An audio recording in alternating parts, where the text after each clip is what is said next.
ನಮಸ್ತೆ ಎಲ್ಲರಿಗೂ ಆವಿಷ್ಕಾರಕ್ಕೆ ಸ್ವಾಗತ. ಇವತ್ತಿನ ರೆಸಿಪಿ ತರಕಾರಿ ಮಸಾಲೆ ರೊಟ್ಟಿ.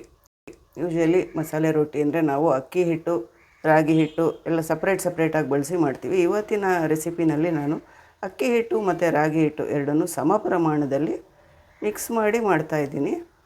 ಈ ಬಟ್ಲಲ್ಲಿ ಒಂದು ಬಟ್ಲು ಅಕ್ಕಿ ಹಿಟ್ಟು ಹಾಕ್ಕೊಂಡಿದ್ದೀನಿ, ಅಷ್ಟೇ ಪ್ರಮಾಣದಲ್ಲಿ ರಾಗಿ ಹಿಟ್ಟು,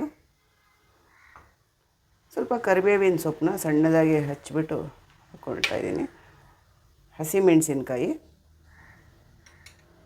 ಎಳ್ಳು, ಕಪ್ಪು ಎಳ್ಳು ತೊಗೊಂಡಿದ್ದೀನಿ. ಕಪ್ಪು ಎಳ್ಳು ಬಿಳಿ ಎಳ್ಳು ಯಾವುದಾದ್ರೂ ತೊಗೊಳ್ಬೋದು. ಎರಡನ್ನೂ ಸ್ವಲ್ಪ ಮಿಕ್ಸ್ ಮಾಡಿ ತೊಗೊಂಡಿದ್ದೀನಿ. ನಾನಿಲ್ಲಿ 1 ಟೀ ಸ್ಪೂನಷ್ಟು ಜೀರಿಗೆ, ಕಸೂರಿ ಮೇಥಿ ಹಾಕ್ತಾಯಿದ್ದೀನಿ. ಮೆಂತ್ಯ ಸೊಪ್ಪು ಫ್ರೆಶ್ ಆಗಿರೋದಿದ್ದರೆ ಅದನ್ನು ಹಾಕ್ಕೊಳ್ಳಿ, ಫ್ರೆಶ್ ಆಗಿರೋದಿಲ್ಲ ಅಂತ ನಾನು ಕಸೂರಿ ಮೇಥಿ ಹಾಕ್ತಾಯಿದ್ದೀನಿ. ಕೊತ್ತಂಬರಿ ಸೊಪ್ಪು, ಸಬ್ಸಿಗೆ ಸೊಪ್ಪನ್ನ ಸ್ವಲ್ಪ ಜಾಸ್ತಿ ಹಾಕ್ಕೊಂಡ್ರೆ ರೊಟ್ಟಿ ತುಂಬ ಫ್ಲೇವರ್ಫುಲ್ಲಾಗಿ ತುಂಬ ಟೇಸ್ಟಿಯಾಗಿ ಚೆನ್ನಾಗಿ ಬರುತ್ತೆ. ಕಡಲೆಕಾಯಿ ಬೀಜನ ಹುರಿದು ಪುಡಿ ಮಾಡಿ ತರಿಯಾಗಿ ಹಾಕ್ಕೊಂಡೆ. ಇನ್ನು ತರಕಾರಿಗಳಲ್ಲಿ ಒಂದು ದೊಡ್ಡ ಸೈಜಿನ ಕ್ಯಾರೆಟ್ನ ತುರಿದ್ಬಿಟ್ಟು ಹಾಕ್ತಾಯಿದ್ದೀನಿ. 2 ಮೂಲಂಗಿ, ಮೀಡಿಯಮ್ ಸೈಜಿಂದು ಮೂಲಂಗಿ ಹಾಕ್ತಾಯಿದ್ದೀನಿ. 1 ಗೆಡ್ಡೆಕೋಸು, ಎಲ್ಲ ತರಕಾರಿಗಳನ್ನು ತುರಿದ್ಬಿಟ್ಟು ತೊಗೊಂಡಿದ್ದೀನಿ. ಎಲೆಕೋಸು ಬೇಕಾದರೂ ಸಣ್ಣದಾಗಿ ಹಚ್ಚಿಬಿಟ್ಟು ಹಾಕ್ಕೊಳ್ಬೋದು. ಈರುಳ್ಳಿ 2 ಮೀಡಿಯಮ್ ಸೈಜಿನ ಈರುಳ್ಳಿ.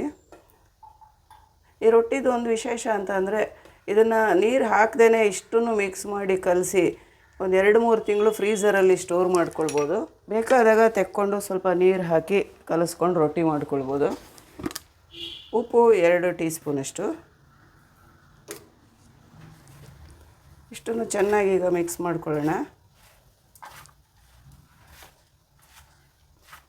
ರಾಗಿ ಹಿಟ್ಟಲ್ಲಿ ಫೈಬರ್ ಇರೋದ್ರಿಂದ ಸ್ವಲ್ಪ ಎರಡನ್ನೂ ಸಮ ಪ್ರಮಾಣದಲ್ಲಿ ಮಿಕ್ಸ್ ಮಾಡಿ ಬಳಸಿದ್ರೆ ತುಂಬ ಆರೋಗ್ಯ ದೃಷ್ಟಿಯಿಂದನೂ ತುಂಬ ಒಳ್ಳೆಯದಾಗುತ್ತೆ. ಅಕ್ಕಿ ಹಿಟ್ಟಲ್ಲಿ ಏನು ಫೈಬರ್ ಇರೋಲ್ಲ, ಬರೀ ರುಚಿಗಷ್ಟೇ ನಾವು ಅಕ್ಕಿ ಹಿಟ್ಟನ್ನು ಬಳಸಬೇಕಾಗತ್ತೆ. ಆದರೆ ತರಕಾರಿಗಳಿರೋದ್ರಿಂದ ಪರವಾಗಿಲ್ಲ. ರಾಗಿ ಹಿಟ್ಟು ಅಕ್ಕಿ ಹಿಟ್ಟು ಮಿಕ್ಸ್ ಮಾಡಿ ಬಳಸೋಕ್ಕೆ ಇಷ್ಟ ಇಲ್ಲ ಅನ್ನೋದಾದರೆ ಬರೀ ಅಕ್ಕಿ ಹಿಟ್ಟಲ್ಲೇ ಮಾಡ್ಕೊಳ್ಬೋದು.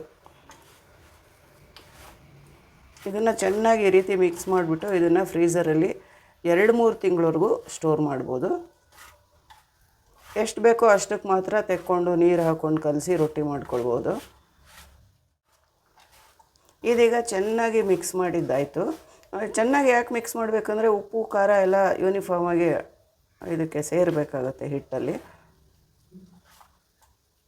ಈಗ ನೀರೇನು ಹಾಕಿಲ್ಲ ನಾನು. ಇದನ್ನು ಒಂದು ಬಾಕ್ಸಲ್ಲಿ ಒಂದಷ್ಟು ಎತ್ತಿಟ್ಕೊಳ್ತೀನಿ.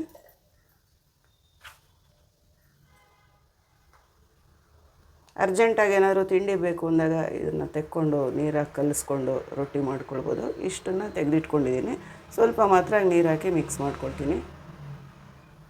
ಈಗ ಉಳಿದಿದ್ದ ಹಿಟ್ಟಿಗೆ ಸ್ವಲ್ಪ ನೀರು ಹಾಕ್ಕೊಂಡು ನಾವು ಮಾಮೂಲಿ ಮಸಾಲೆ ರೊಟ್ಟಿ ಯಾವ ಹದದಲ್ಲಿ ಕಲಿಸ್ತೀವೋ ಆ ಹದದಲ್ಲಿ ಕಲಿಸ್ಕೊಂಡು ರೊಟ್ಟಿ ಮಾಡ್ಕೊಳ್ಳೋದು.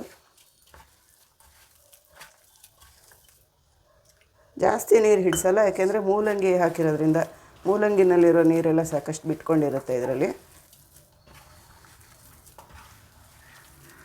ಈಗ ಇಷ್ಟು ಕರೆಕ್ಟಾಗಿದೆ ಹದ.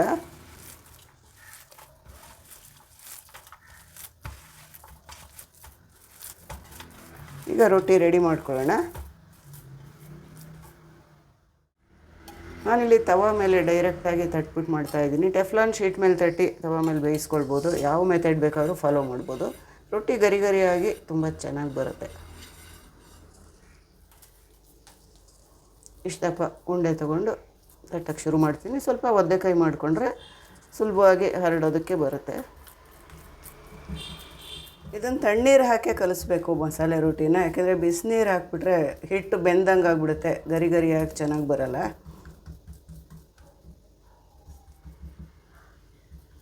ರೊಟ್ಟಿ ತಟ್ಟಿದ್ದಾಯಿತು.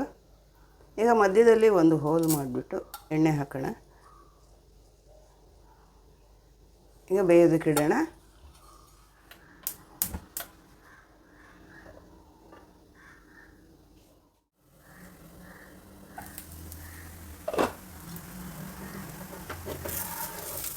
ತಿರುವಾಗ್ತಾಯಿದ್ದೀನಿ. ಮೊದಲೇ ಎಣ್ಣೆ ಹಾಕಿಟ್ಬಿಟ್ಟು ಬೇಯಕ್ಕೆ ಇಟ್ಟಿರೋದ್ರಿಂದ ಮತ್ತೆ ಮೇಲೆ ಎಣ್ಣೆ ಹಾಕೋ ಅವಶ್ಯಕತೆ ಏನಿರಲ್ಲ.